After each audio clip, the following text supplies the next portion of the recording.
Qui entrera dans le lieu très saint, qui portera son regard sur lui pour l'adorer, pour l'honorer, qui réjouira le cœur du Seigneur, qui lui offrira un chant d'amour pour l'aimer. Reçois favorablement les paroles de ma bouche, les sentiments de mon cœur.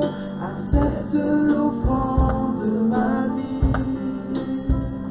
Viens remplir le vase que je suis.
chanterai gloire à l'Éternel.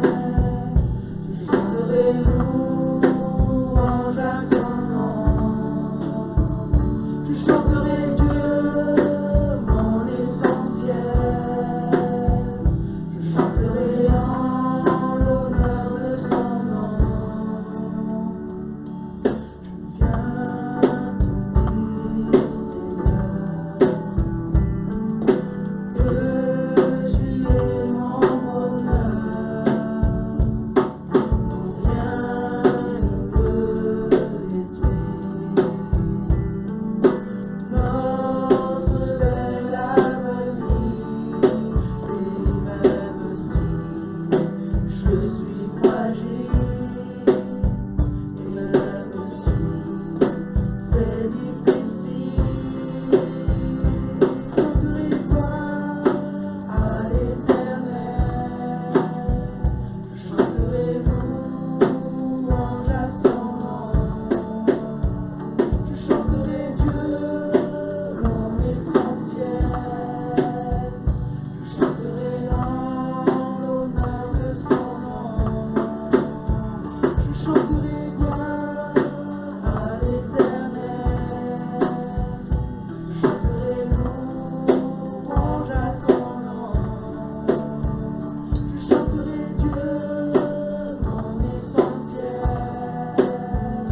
Je chanterai en l'honneur de son nom.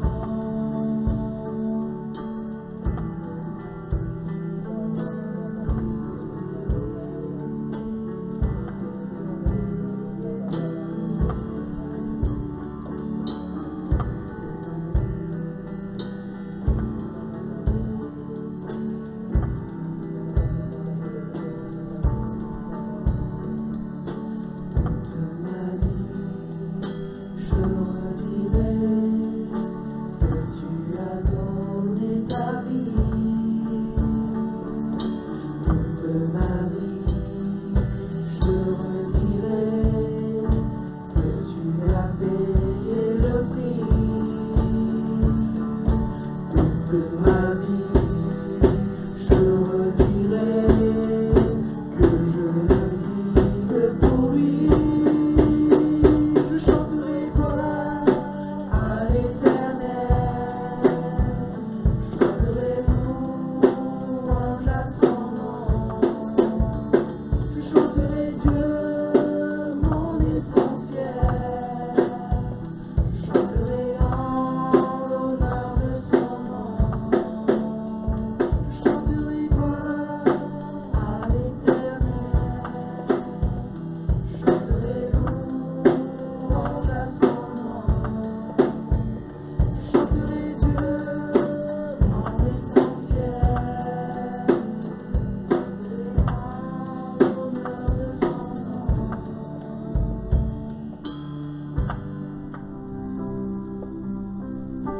Je te donne mon cœur, il ne m'appartient plus. Ce que j'ai de meilleur, tout est pour toi, Jésus. Je te donne mon cœur, je te donne mon cœur. Il ne m'appartient plus. Ce que j'ai de meilleur, tout est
de ta présence. Fais entendre mon cri, celui de la délivrance. Je veux ta rivière, je veux ton amour,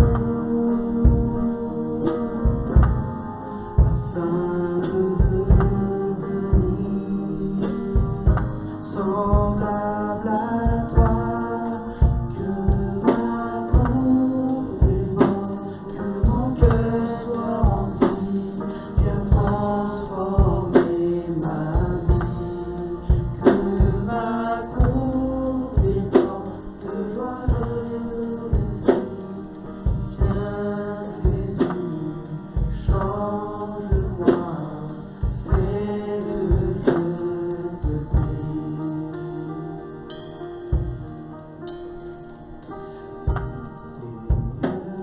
Seigneur, voici,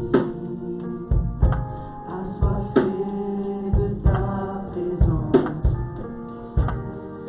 Père, entends mon cri, que celui de l'enfance. Je veux ta rivière, je veux ton amour, afin de devenir semblable à toi.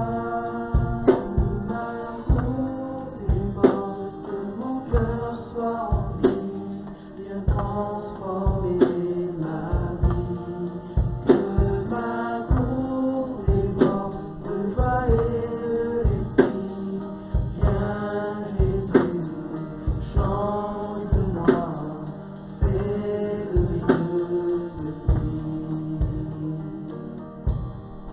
Que ma coupe déborde, que mon cœur soit rempli, viens transformer ma vie.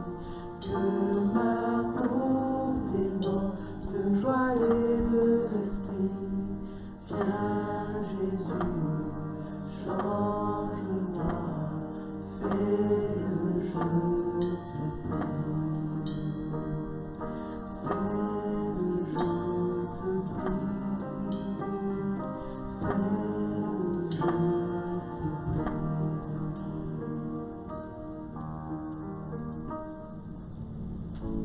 Seigneur, on contemple ta grandeur. On contemple ce que tu as fait pour nous, Seigneur, et on se sent tellement humble. Merci pour la croix, Seigneur. Merci pour ce cadeau merveilleux, Seigneur. Au regard de cette croix, bien humblement présent, accepte-le, un cœur reconnaissant. Au regard de cette croix, bien humblement présent, accepte-le, un cœur reconnaissant.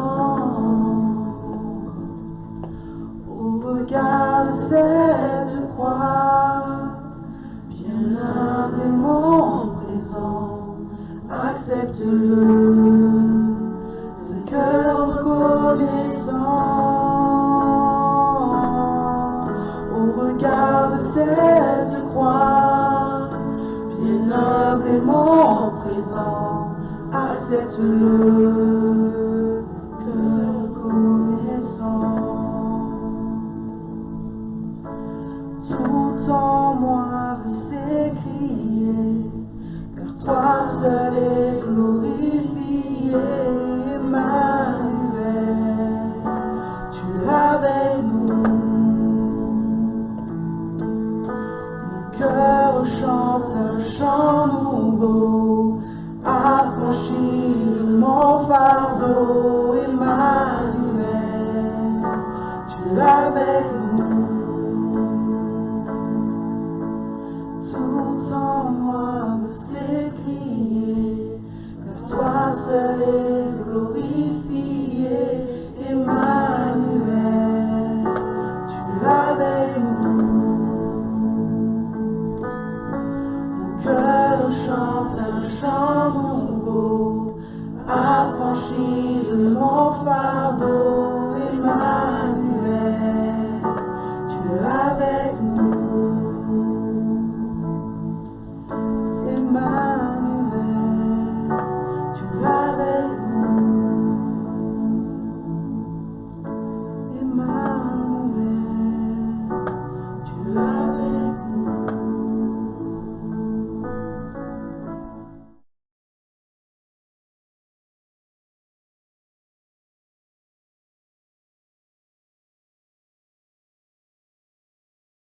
J'aimerais ce matin que l'on puisse parler de trésors. Plusieurs sont partis à la chasse au trésor avec plus ou moins de réussite. Certains ont fait fortune, c'est vrai. D'autres ont tout perdu. Je ne sais pas s'il vous arrive de regarder quelquefois sur les chaînes de la TNT des émissions qui nous montrent des chasseurs d'or, des chasseurs de trésors. Certains, ils laissent leur vie pour récupérer quelques pépites. Ici, on ne va pas parler de trésors que l'on chasse, mais on va parler de trésors que l'on choisit. C'est peut-être un peu étonnant, mais on va voir que c'est biblique dans l'évangile de Luc, au chapitre 12 et au verset 34. Évangile de Luc, chapitre 12, verset 34. Un texte bien connu, Luc 12, 34, « Car là où est votre trésor, là aussi sera votre cœur. Car là où est votre trésor, là aussi sera votre cœur. » Ce qui nous est enseigné ici, c'est que ce qui est précieux attirera notre cœur. Ce qui est précieux pour nous, ce qui est précieux à notre regard, ce qui est précieux peut-être pour notre chair, ou ce qui est précieux pour nous, c'est là ce qui va attirer notre cœur. Si le bien est précieux pour nous, notre cœur s'y attachera. À l'inverse, si c'est quelques convoitises, quelques péchés qui sont précieux pour nous, notre cœur s'y attachera. Si notre communion est pour nous précieuse, si notre communion avec le Père, si notre communion avec le Fils, si la vie de l'Esprit nous est précieuse, si ces choses occupent toutes nos pensées, notre cœur sera attaché à ces choses. À l'inverse, si ce qui passe en premier pour nous est notre confort matériel, si c'est cela, ce qu'on a comme bien précieux, notre cœur y sera attaché. Car là où est votre trésor, là aussi sera votre cœur. Nous puissions nous poser quelques questions ce matin. Où sont mes trésors ? Seigneur, que nous puissions être attachés à toi, à ta parole, à ta personne, que ce que l'on met devant nos yeux, que ce qui occupe nos pensées, que ce qui retient notre attention soit des choses d'en haut, pour qu'il reste, pour qu'il demeure nos trésors. Travaillons à mettre de bonnes graines, de bons trésors dans nos cœurs, dans ceux des membres de notre famille, dans le cœur de nos enfants. Dans l'évangile de Matthieu, chapitre 12, il est écrit « L'homme qui est bon tire de bonnes choses, du bon trésor qui est en lui. Mais l'homme qui est mauvais tire de mauvaises choses, du mauvais trésor qui est en lui. » Seigneur, que de bonnes choses puissent sortir de moi, que de bons trésors puissent sortir de moi, non pas parce que je suis, mais parce que je te choisis. Parce que je choisis de porter mon regard sur toi, parce que je choisis de construire ma vie en toi, alors je pourrai tirer de bonnes choses du bon trésor qui est en moi. Amen. Les trésors, on n'y part pas à la chasse, mais on les choisit. Quel est ton trésor ? Combien c'est précieux de bien les choisir. La parole de Dieu nous parle d'un trésor que Dieu nous donne. Deutéronome, chapitre 28, verset 12. Après avoir parlé des trésors qu'on choisit, parlons maintenant des trésors qui nous viennent d'en haut, des trésors que Dieu nous donne. Deutéronome 28, 12. J'aime ce passage. « L'Éternel ouvrira pour vous son bon trésor. » Est-ce que vous avez une image là? Une image mentale? Vous voyez, Dieu, on ne peut pas tellement se le représenter, mais on se l'imagine, assis sur son trône, et puis qui dit, viens là mon enfant, approche-toi. Et puis vous le voyez ouvrir son bon trésor, je ne sais pas dans quoi vous l'imaginez, une malle, je ne sais pas. Il ouvre là son bon trésor, et c'est pour toi. Faisons-nous cette image. L'Éternel ouvrira pour vous son bon trésor céleste, pour donner en temps voulu la pluie nécessaire aux terres, et pour bénir tout travail que vous accomplirez. Vous prêterez à de nombreux peuples, et vous n'aurez vous-même pas besoin d'emprunter. Gloire à Dieu. Le trésor céleste, glorieux et merveilleux qui est entre les mains du Père, il a choisi de nous le donner.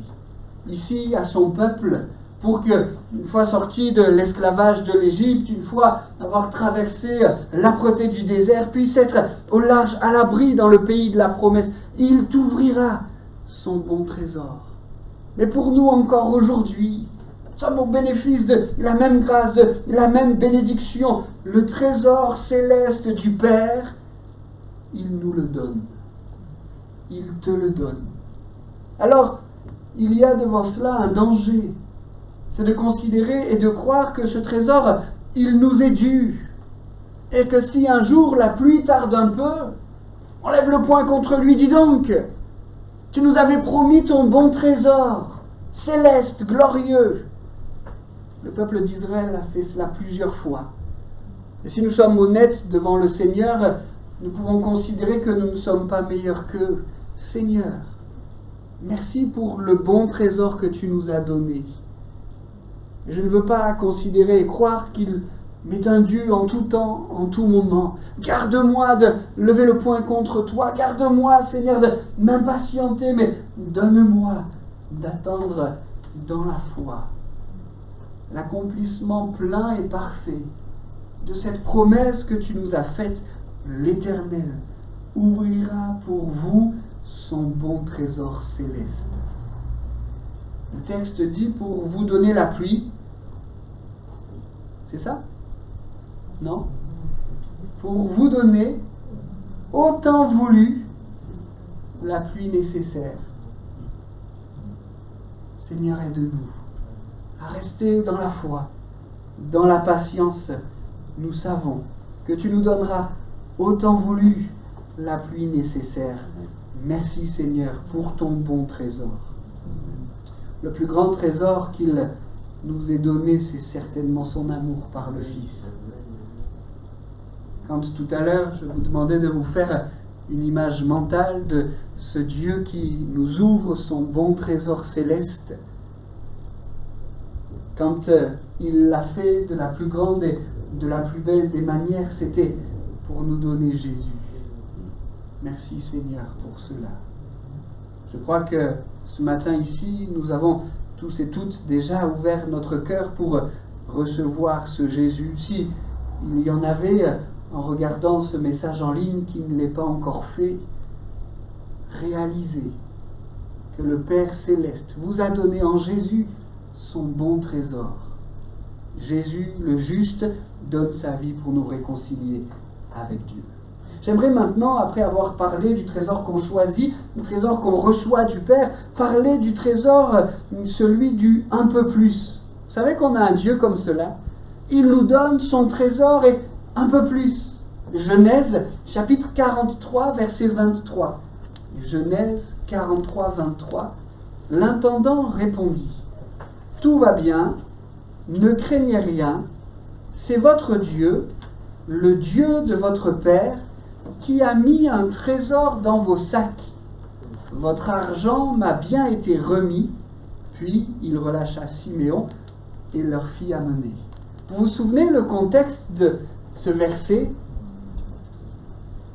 Les enfants de Jacob étaient venus en Égypte après avoir quelques années auparavant vendu leur frère Joseph, étaient venus en Égypte parce qu'ils avaient besoin d'un bien très précieux, du blé.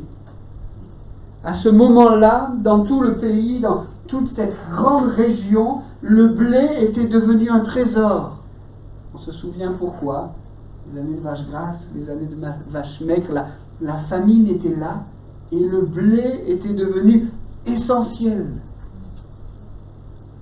Les frères de Joseph viennent pour en chercher, pour en acheter auprès de celui qu'ils n'ont pas encore reconnu comme étant leur frère.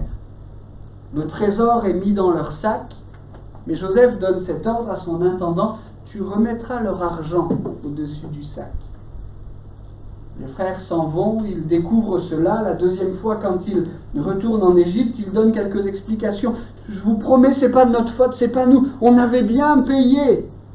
Et l'intendant, quelqu'un qui faisait partie du peuple égyptien, on pourrait le qualifier comme quelqu'un de païen, dit non, non, non, non, non, ne vous inquiétez pas, tout va bien. C'est votre Dieu qui, en plus du trésor du blé, a voulu vous donner un complément, quelque chose de supplémentaire. Notre Dieu est comme cela. Il est ce Dieu extraordinaire de l'abondance. Il est ce Dieu qui sait nous donner, il est ce Dieu qui sait nous combler, il est ce Dieu qui sait nous accompagner. Le Dieu de la bénédiction et un peu plus. Je veux rendre ici le témoignage que, avec mon épouse, Dieu nous a toujours richement bénis dans le domaine du logement. C'est vrai, hein? Puisqu'on a déménagé très souvent, quand il nous fallait chercher un logement, on a eu recours à la prière. Et je dois dire que dans ce domaine-là, toujours, ma femme a eu plus de foi que moi. Je me souviens par exemple ce moment où nous arrivions sur Albertville et nous avions été tout le temps en appartement. Là, on avait des enfants en bas âge et je disais, Seigneur, si on pouvait avoir un petit bout de jardin pour les enfants.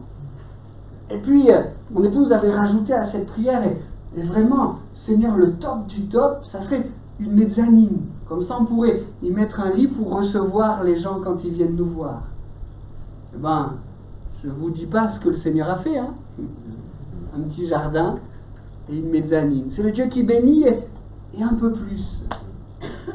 Quelque temps plus tard, quand il a fallu à nouveau déménager, c'était parce que le Seigneur nous avait donné la grâce, la possibilité d'acheter quelque chose. En arrivant ici, quand il nous fallait chercher le logement, je me rappelle les nombreuses discussions qu'on avait eues avec mon épouse, parce que sa prière était que l'école ne soit pas loin, qu'on puisse emmener les enfants à l'école à pied. Moi, je disais, Céline, quand même, c'est vrai que notre Seigneur fait de grandes choses, mais aller jusqu'à mettre ça, que les enfants y aillent à pied, tu sais, si on trouve une maison où il faut prendre la voiture, moi ça me va bien. Mais le Seigneur nous a bénis. Et aujourd'hui, les enfants vont à l'école à pied. Celui qui nous donne quelque chose et un peu plus, une grâce, une bénédiction, et un peu plus. Nous avons un Dieu d'abondance. Je fais attention quand je dis ces choses parce que certains ont détourné cela. Je peux dire, sans me tromper, que nous avons un Dieu d'abondance. Mais certains ont considéré que le Dieu qui était le leur était le Dieu de l'excès. Et ils se sont mis à prêcher, non pas le Dieu de l'abondance, mais le Dieu de l'excès, l'évangile de la prospérité. Prospérité, où il faut montrer avec extravagance toutes les richesses que Dieu nous a données. Notre Dieu n'est pas ce Dieu-là. Un Dieu d'abondance, c'est vrai. Il nous donne son trésor et un peu plus. Mais pas le Dieu de l'excès. Restons équilibrés dans ces choses. Parlons de ce trésor qui est en nous, mais qui n'est pas de nous. Vous vous rappelez, on a parlé de ce trésor qu'on choisit, etc. Ici, on parle de ce trésor qui est en nous, que le Seigneur a déposé dans nos cœurs, mais qui ne vient pas de nous. 2 Corinthiens, chapitre 4, verset 7. Mais ce trésor, nous le portons dans des vases faits d'argile, pour que ce soit la puissance extraordinaire de Dieu qui se manifeste, et non notre propre capacité. Merci Seigneur pour le trésor glorieux que tu mets dans nos cœurs. Mais ne croyons pas que ce trésor que toi tu as placé en nous est lié à notre personne. Ici, l'apôtre rappelle, nous sommes des vases faits d'argile, fragiles. Et le trésor que Dieu le Père décide de mettre en nous, vases fragiles, c'est pour faire éclater sa gloire. Le trésor beau et glorieux qu'il met dans des vases fragiles, c'est pour lui rendre gloire. Ne croyons pas que le trésor qu'il a placé en nous est lié à notre personne. C'est quelque mérite. Si le Seigneur m'a fait ces cadeaux-là, c'est certainement que je suis un chrétien meilleur que mes voisins. Non. Nous sommes vases d'argile. Et dans son immense grâce, dans sa grande bonté, il a désiré déposer en nous, vases fragiles, un trésor extraordinaire. Amen. Alors, nous avons parlé ces trésors-là que le Seigneur nous donne. Peut-être pourrions-nous poursuivre en disant que la parole de Dieu attend de nous que nous soyons riches pour Dieu. On peut aller dans ce passage de Luc au chapitre 12 et au verset 21. Normalement, vous avez encore cette référence sous les yeux. Nous étions donc tout à l'heure dans Luc 12, 34. Vous avez Luc 12, 21. Voilà quel sera le sort de tout homme qui amasse des richesses pour lui-même, au lieu de chercher à être riche auprès de Dieu. J'aimerais qu'on puisse s'arrêter quelques instants sur la fin de ce verset et les différents choix qu'ont fait ceux qui ont traduit ce verset-là. Je l'ai lu maintenant dans la Bible du Semeur, au lieu de chercher à être riche auprès de Dieu. Je trouve que ce choix de traduction est intéressant. Être riche auprès de Dieu. Ce qui fait notre richesse est variable en fonction de qui nous avons à côté. C'est vrai ça. Par exemple, je l'image. Si je me mets à côté d'un habitant des favelas du Brésil, je suis immensément riche. Maintenant, si je me place à côté d'une grande fortune de ce monde, je suis des plus pauvres. La parole de Dieu ici nous exhorte à être riches auprès de Dieu. Comment est-ce que cela est possible? Comment pourrions-nous être riches, être trouvés riches auprès du parfait, auprès du Tout-Puissant, auprès du merveilleux? C'est impossible. Le secret, je crois, réside dans notre volonté de ne pas chercher la grandeur, de ne pas chercher à s'enrichir. Quelques exemples. Il est dit d'Abraham dans le livre de la Genèse, Abraham était très riche en troupeaux, en argent et en or. Son secret, il avait tout abandonné pour Dieu. Quand Dieu lui dit laisse tout et va dans un pays que je te montrerai, il ne lui dit même pas encore son lieu final, son lieu de destination. Et Abraham dit d'accord, je te laisse tout.